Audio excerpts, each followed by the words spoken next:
Welcome to Vermont Artists and Authors, where we interview great storytellers and artists from the amazing Green Mountain State. This is episode 33. I'm your host, Barney Smith of StoryComic.com, and we're excited to have with us the highly renowned Vermont children's fiction author, L Durona. Hello. Jesse, how are you doing? I am doing well. How are you doing, Barney? I'm doing all right. Yeah. So this is exciting. So we've been following this the launch of your new book, which is called The Berge Sisters Toward the Neitherswarth. Okay. I promise the next book will have an easier title to remember or pronounce. That's like the one thing that I love the title, but I also kind of regret it because I'm just like, they don't know if they got it, but that's okay.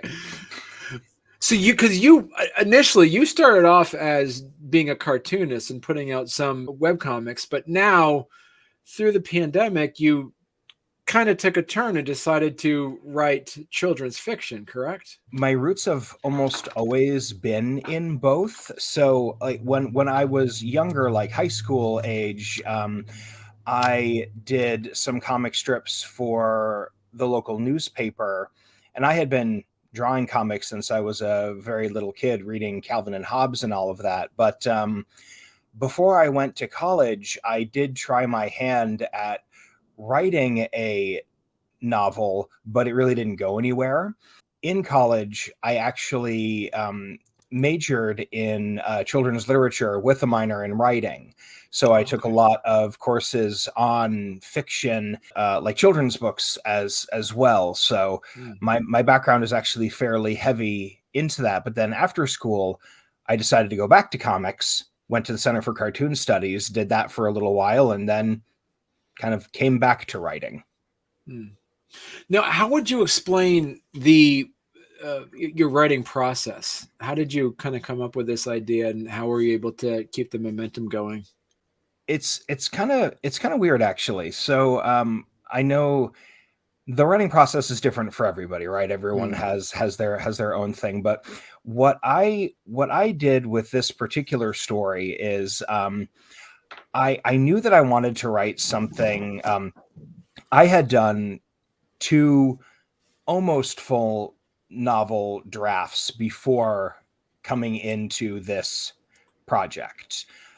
So it wasn't like I said, "Hey, I want to write," and then I wrote this one book. No, there were a couple of attempts that I ended up shelving, but what I did with this one is I knew that I needed to do something that was going to be as close to my own heart and my own sensibilities as I could possibly get.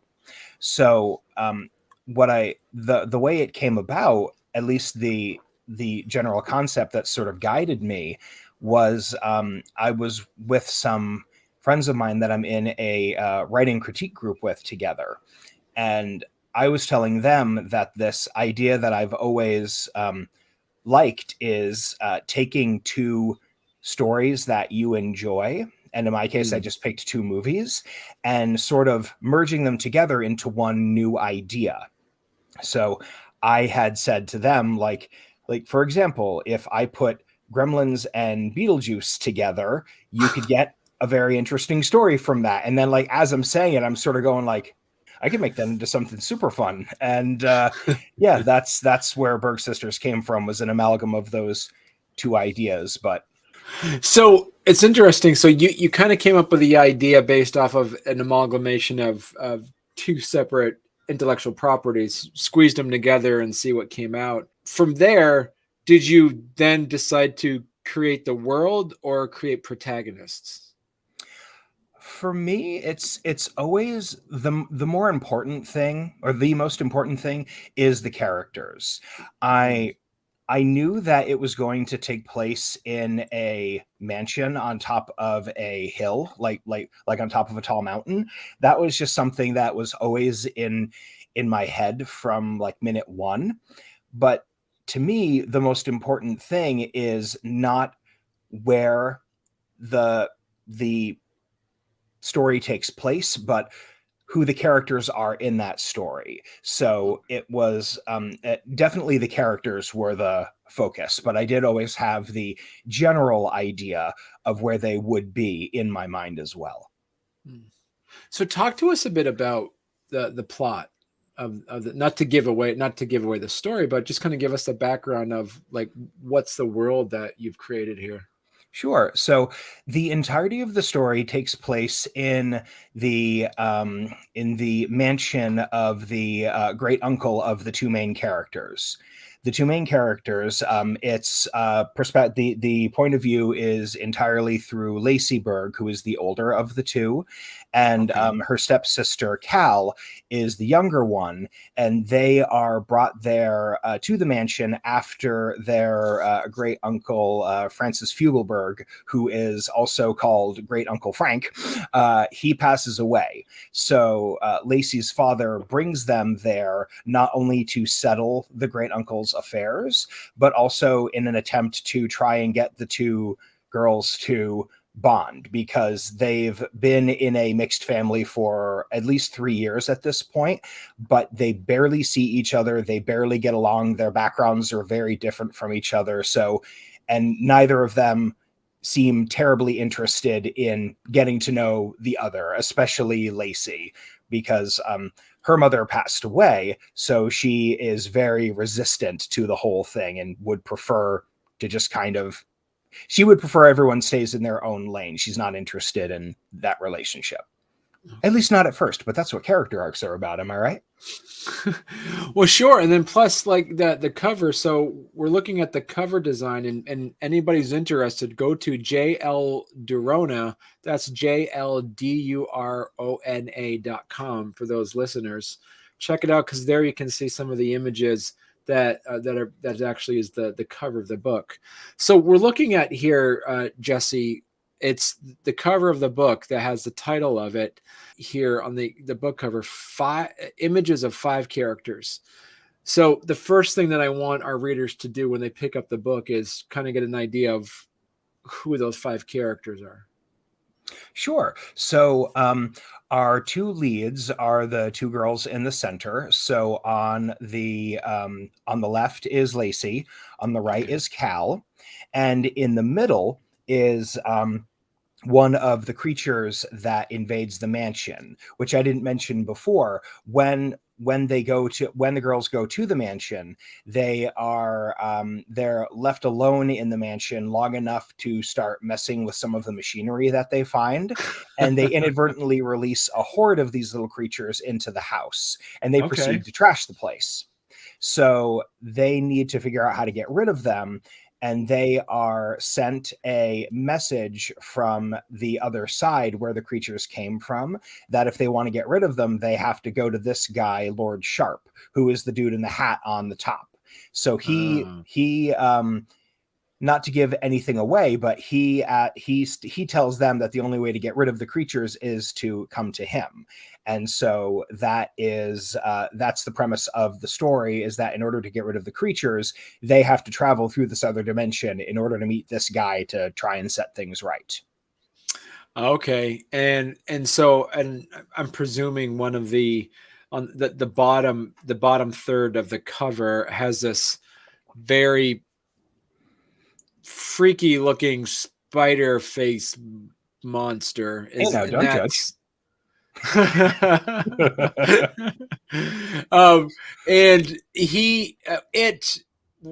I would presume, as looking at the cover of it, is one of the main obstacles that the 2 sisters have to face. It would be giving it away to explain anything about that fellow right there. Okay. All right. The only thing I will say is that he does happen to be one of the denizens of the Neitherswarth, and he is something that the girls do encounter. Okay. So you mentioned, as you said, a couple of ideas of smashing together Beetlejuice and Gremlins. From there, you kind of decided who the protagonists were going to be.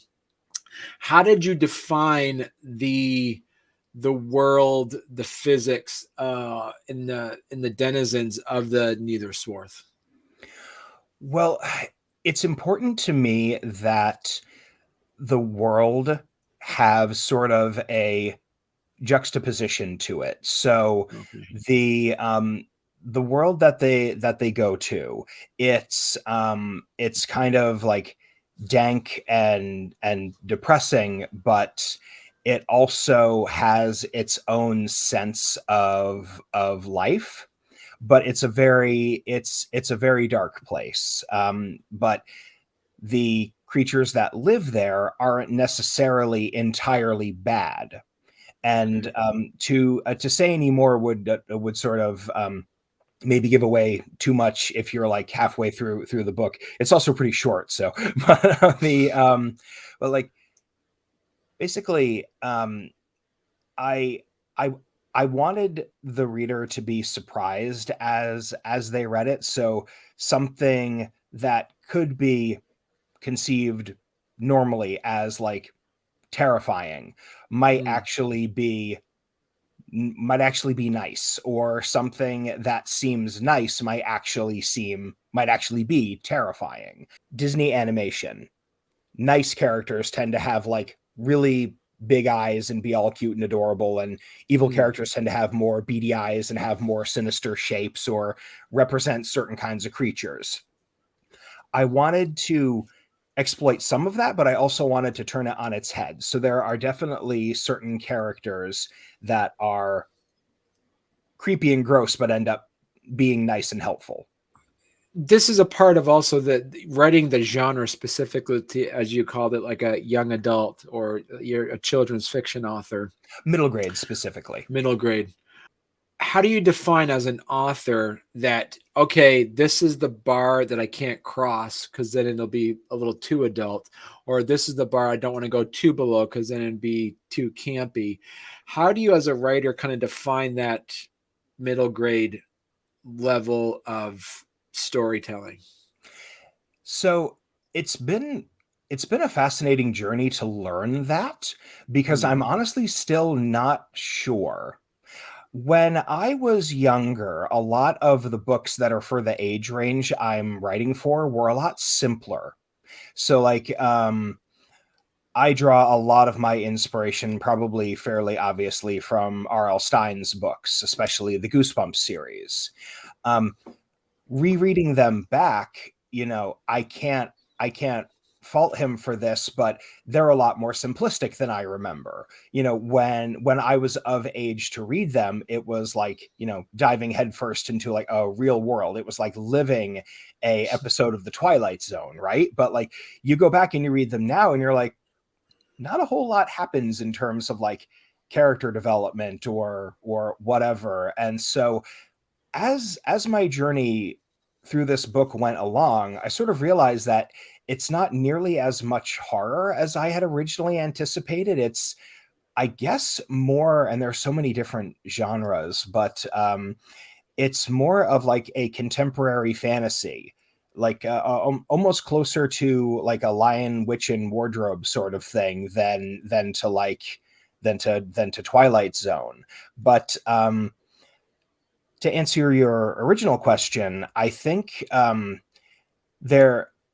I saw a thing, a interview once. I can't remember who the interviewee was, but they had, interviewee is a funny word, but they had said that what the biggest difference between middle grade and young adult is that like the age of the characters really influences how it concludes. So a middle grade story, the characters are still young enough that their lives aren't, there's so many layers to this that I keep kind of pinballing a little bit, but like basically that the characters have their adventure and then they go back to where they started. They return to a place of safety. Whereas with young adult, they're growing up and like leaving that comfort of their original world. So typically YA characters don't or can't go back to what they had originally to where they had originally gone to. I don't to cite movies as an example. Goonies, despite all the swearing and some of the content, would be more of a middle grade because the characters all they go into the cave, they find the pirate ship. Spoilers for 1986, sorry. But they go back to the safety of their families. They're changed, they've grown, but they still return to that world that they came from. But like Star Wars would be more of a YA, because there's no way that Luke Skywalker can go back to Tatooine. Not only has his family been murdered and his farm burnt to the ground, but he's also traveled the world. He hated it there, but like he's also traveled the world. He's had these big new experiences. He's saved the entire galaxy, but like as a older character also, simply because his world was destroyed before he left it, that really that's more of an indicator of YA. It's not an exact science, of course, but yeah, it's just like there are different types of growth. And as we mentioned earlier in the show, you also went to the Center for Cartoon Studies and you're doing some of that. So talk to us a bit about those that might be listening or watching who balance between the two of like the visual arts and then also the prose. Are you tapping into the same well of creativity, or is there different creative muscles you use as compared to doing artwork as compared to writing? Well, I mean, I would say I definitely feel like I am a much stronger writer than I am artist. There's sort of a similar well there, but you use it differently. So like with drawing is the same with writing. You typically don't just want to, and I know some people might be annoyed by this, you don't typically want to just hit the ground running. You want to have some kind of idea of what you want to create before you start. Like there's the age-old pantsers versus plotters, people who either like just start writing and don't know where it's taking them, and typically that doesn't make for something as compelling as something that you maybe worked out yourself beforehand before you actually started writing. But I mean, both have a skeletal structure, right? Like you do like your pencil underlines, you sort of plan out where your colors are going to go, how the image is going to flow. And that's especially true with comics, because you want to guide the reader's eye with both the words and the images.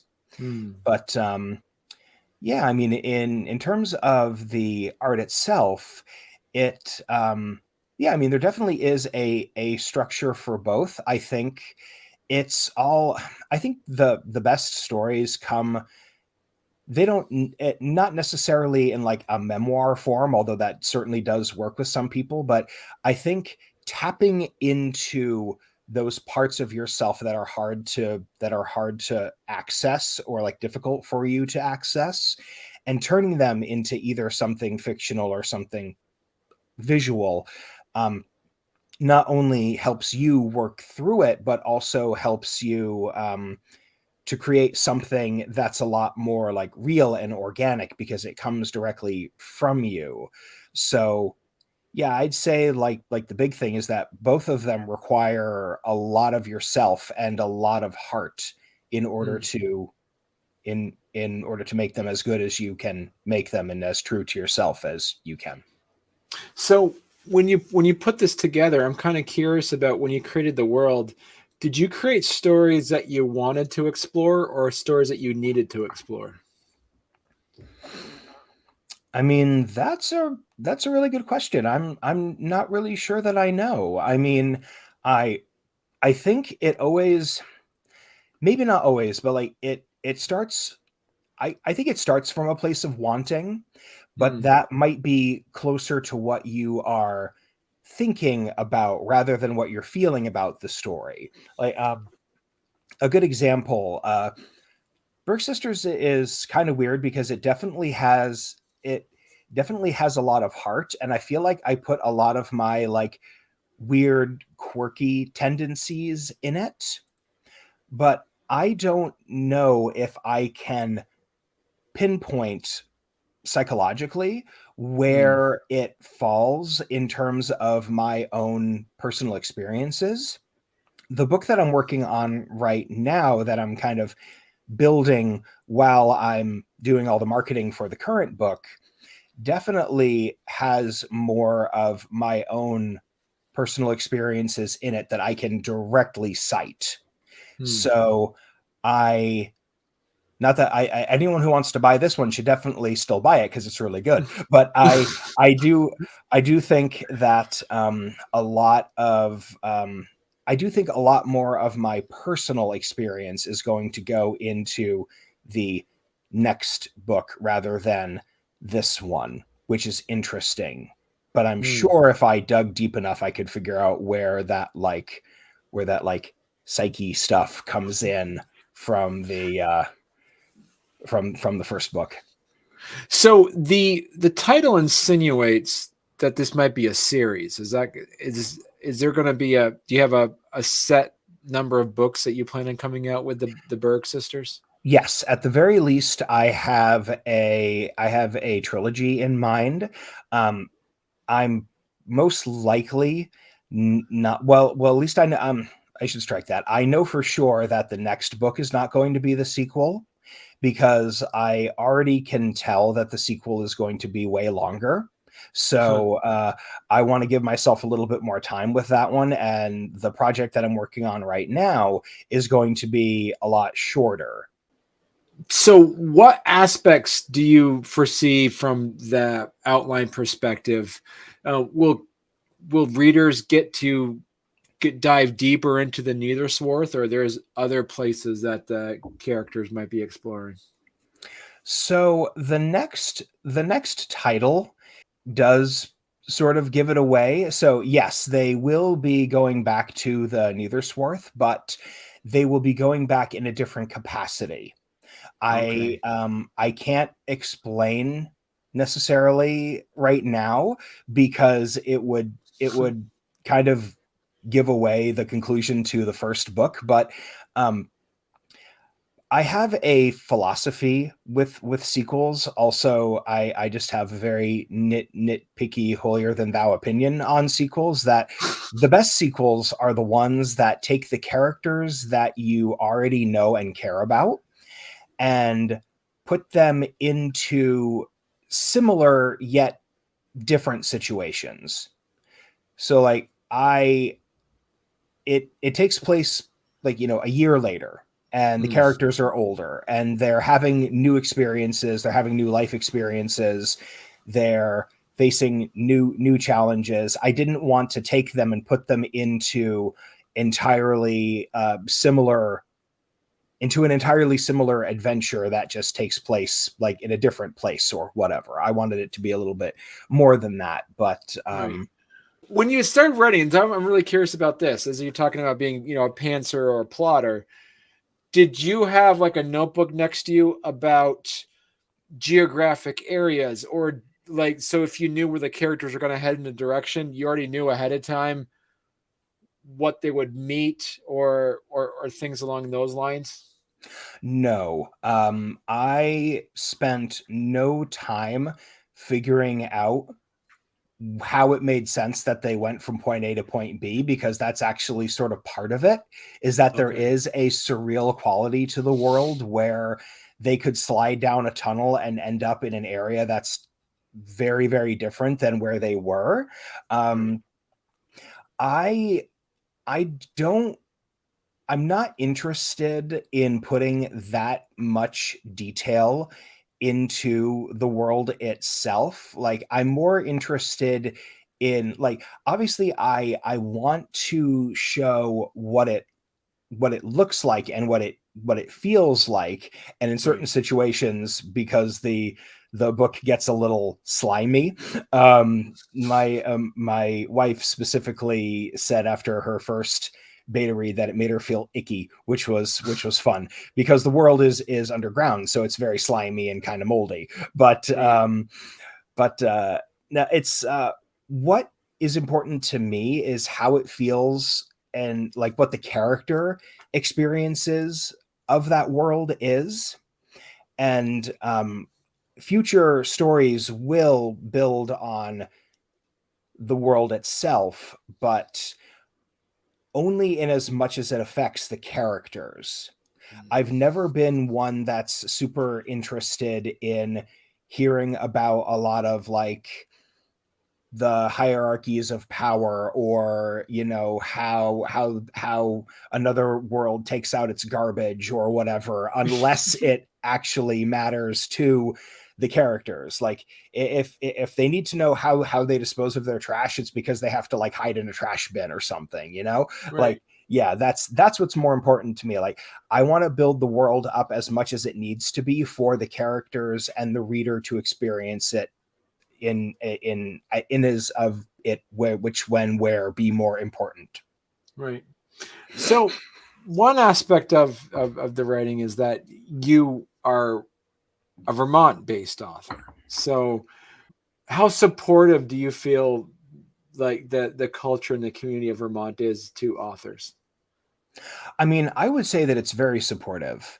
In terms of the creative process, I couldn't tell you, because I am one of those cool kids that has lived in Vermont virtually my entire life, so I don't really know what inherent difference would be if I lived somewhere else. But no, I definitely think that the closeness of the community, are like our population density, house, farm, highway, house.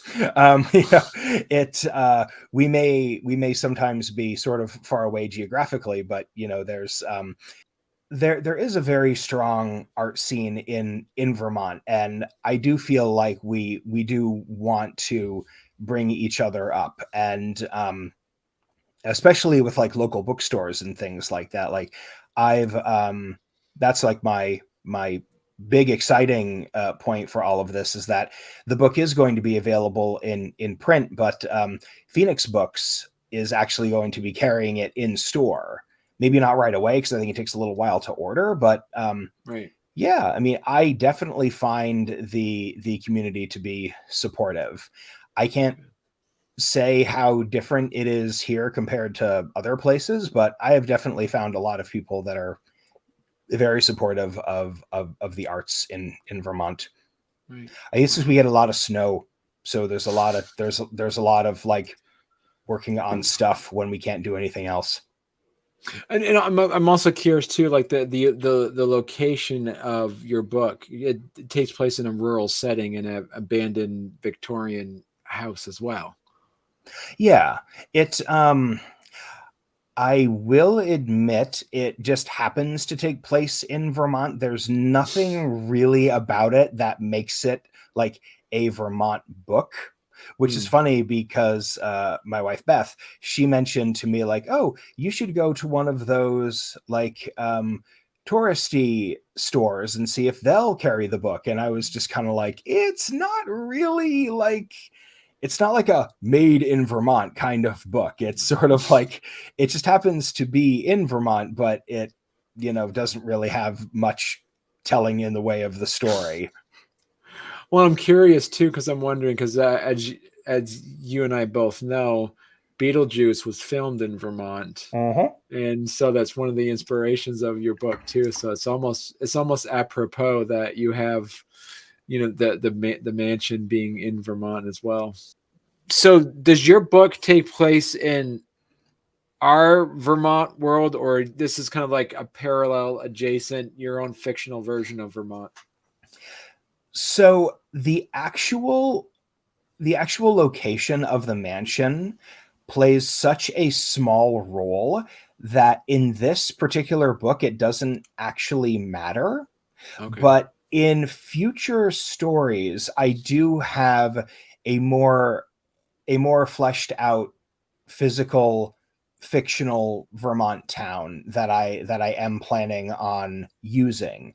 But Okay. in this book, it's mostly like, because like the first chapter, they're pulling up to the mansion, and the rest of it is spent inside of it. Right. Right. And so you mentioned this. So the book is about, what was it, 130 or so pages? Mm-hmm. Yeah.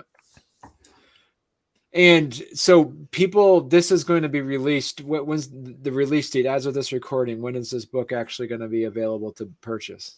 The book is available for pre-order now and releases September 27th, 2022.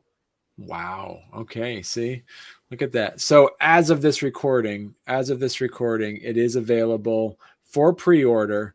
And what's really cool, your website actually still has a countdown on it, waiting for it Yes. to ding.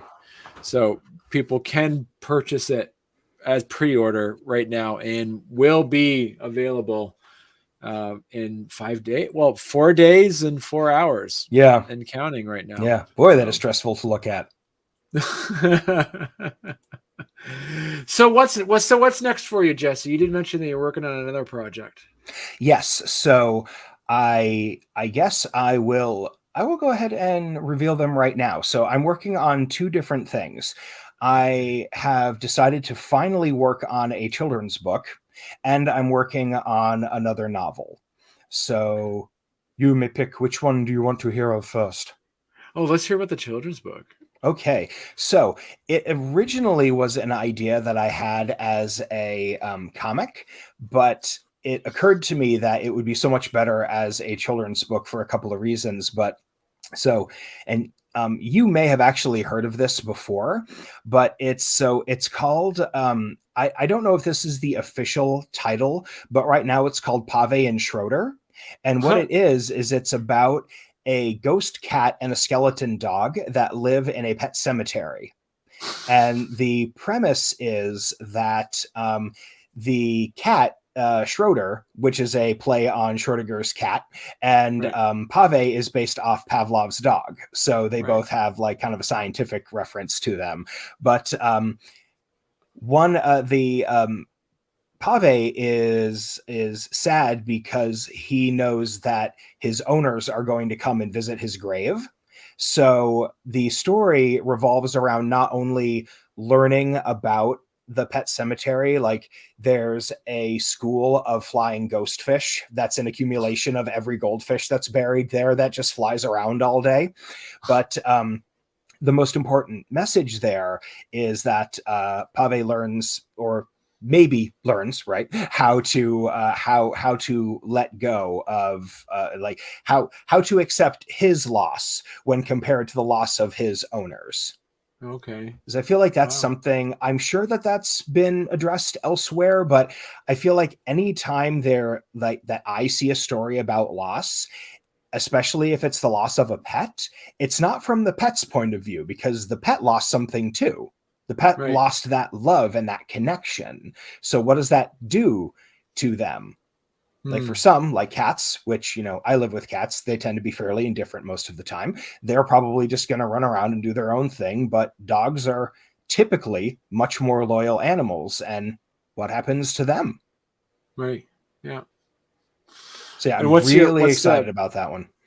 Yeah, that does sound really good. I'm also going to do the Are you going to be illustrations for it. illustrating this? Yep. You're going to be Yep. illustrating Yep. that?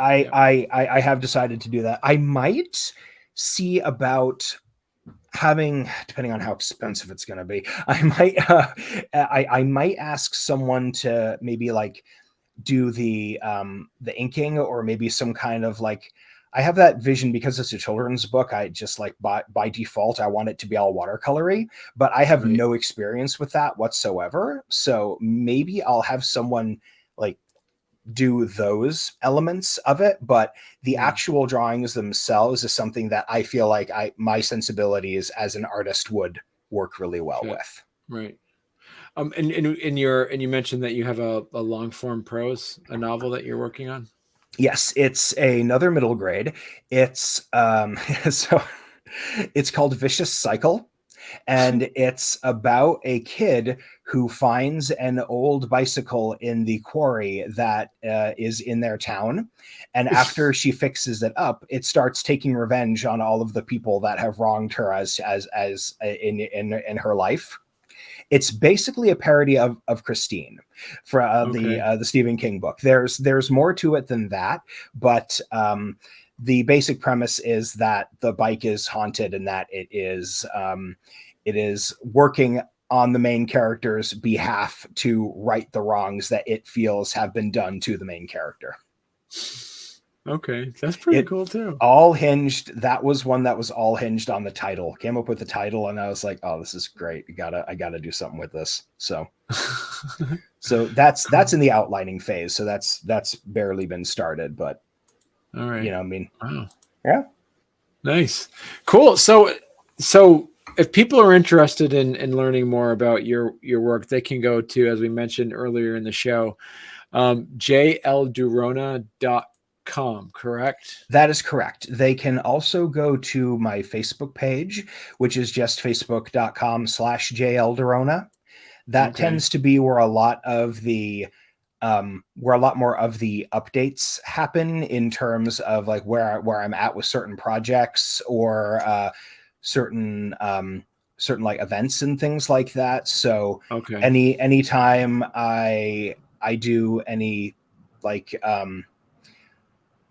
book signings or other events like that, like I'm going to KidsCon New England in October, which will be super fun. So that'll be there. But listen, when you have your other books coming out, come back on and we'll talk about it. Absolutely.